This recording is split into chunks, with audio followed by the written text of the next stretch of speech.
Salut à tous, j'espère que vous allez bien, c'est Romain et on se retrouve aujourd'hui pour parler enfin de Randal Kolo Muani.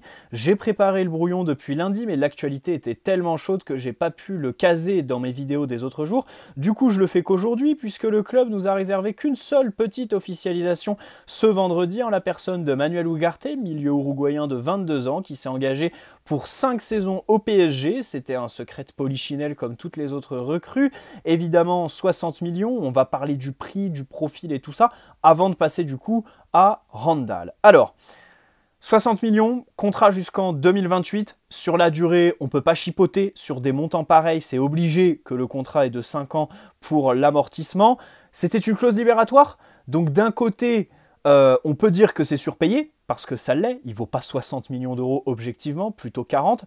Mais de l'autre, tu avais la Première Ligue, Chelsea ardemment, Liverpool aussi un peu, et forcément, dès que ce championnat se met sur un dossier, la surenchère est tout de suite très grande. Par exemple, Tonali qui va à Newcastle pour 80 millions, bah, si tu t'étais positionné, tu pouvais pas surenchérir encore parce que ça commençait à devenir surpayé. Voilà, c'est un excellent joueur, mais déjà 80 millions, je ne parlerai pas d'affaires de la part de Newcastle. C'est quand même très cher. On parle de... Mais de toute façon, le marché a complètement perdu les pédales. Alors, on ne saura jamais vraiment ce qui s'est passé entre Chelsea et le PSG. Hein. Rappelez-vous, la version de Chelsea, c'est le PSG a proposé un salaire démentiel à Ugarte, du coup on s'est retiré. Et tu as la version PSG, Nasser qui a rédigé une lettre au Sporting, leur disant que si Chelsea faisait des magouilles comme c'était annoncé dans les médias, eh bien il les dénoncerait d'un point de vue juridique et que du coup ça a fait rétropédalage. Bref,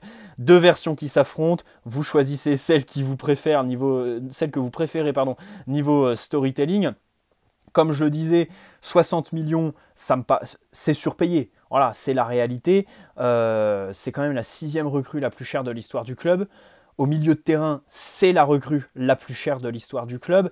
Maintenant, c'est aussi un profil qui aujourd'hui se fait rare sur le marché des transferts, même si recruter un joueur avec autant de lacunes techniques à un tel prix, ça peut faire peur. Il a aussi 22 ans, ce qui est très jeune. Et en matière de progression, avec Luis Enrique en club, Marcelo Bielsa en sélection, on peut voir un avenir radieux à Manuel Ugarte si on est optimiste. Et je le suis parce que franchement, pour tout vous dire, avec Lucas Hernandez, c'est vraiment la recrue qui me hype le plus, on va dire que j'ai le plus envie de voir au PSG et sur laquelle j'ai le plus d'attentes. Concernant aussi son utilisation par Luis Enrique. J'ai vraiment hâte de voir les conférences de presse dans lesquelles Enrique nous argumentera un petit peu ses choix qu'il fera. Bref, bon, au niveau du profil, déjà, on recrute un vrai récupérateur qui fait partie du gratin européen dans les statistiques récupération, interception, tacle et tout ça. Il est très bon quand son équipe n'a pas le ballon. Alors, vous me direz, Luis Enrique, qui vient de signer, veut justement que son équipe ait le ballon le plus possible. Mais j'appellerais à l'humilité. En Ligue 1, par exemple, ok, le ballon, tu l'as 70% du temps, mais les 30 de l'équipe adverse, en général, c'est des contres où tu te fais martyriser par les petits ailiers virevoltants, les numéros 9 assez athlétiques, et donc avoir quelqu'un qui, en matière de contre-pressing, met autant d'impact qu'Ugarte, je ne dis absolument pas non. Disons que j'ai en tête Luka Modric au Santiago Bernabéu sur le deuxième but de Benzema, qui récupère le ballon à 20 mètres de ses buts, qui traverse les 2 tiers du terrain avant de lancer Vinicius, sans être touché ni par Idrissa Gueye. Je crois qu'il y a Verratti aussi, il y a Neymar. Bref, personne ne le touche, il a un boulevard absolu. Là, on recrute quand même quelqu'un qui est un vrai guerrier dans cette dimension-là, parce qu'il est très tonique, il est athlétique, pas comme un Vitinha et Ruiz qui, sur les premiers appuis, est quand même très lent.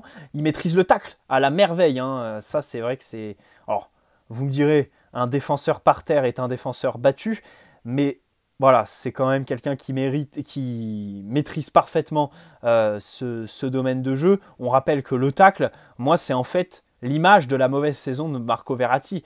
Tous les tacles qu'il nous a fait avec un timing pourri à 70 mètres de nos buts et sur lesquels il s'est fait complètement dépasser parce que ce geste technique qu'il maîtrisait à merveille jusque-là lui a joué des tours.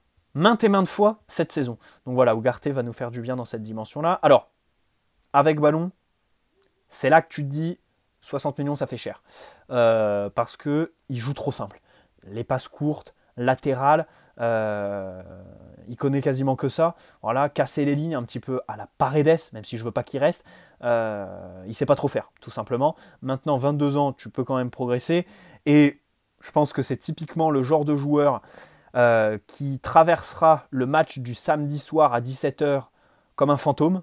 Tu ne le verras pas. Et 4 jours plus tard, en Ligue des Champions le mercredi, quand il faudra défendre sur des espaces bien plus grands, avec une intensité plus importante, et en Ligue des Champions du coup, je pense qu'il te répondra présent. C'est-à-dire qu'en Ligue 1, face aux défenses rugueuses, où forcément tu auras beaucoup de possession, bon, je pense qu'il y aura des matchs où on sera indulgent avec lui dans les débriefs, tout simplement.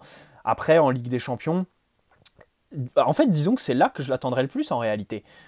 Parce que c'est vrai que Ligue 1, c'est pas forcément le championnat qui colle le plus avec son profil. Par contre, en Ligue des Champions, ouais, bah, je parlais de l'image de Modric au Santiago. Disons que c'est là où je l'attends le plus. Alors, comme Skriniar, il a débuté sa carrière en tant qu'attaquant quand il était très jeune. Ensuite, il a été milieu offensif avant d'être milieu défensif.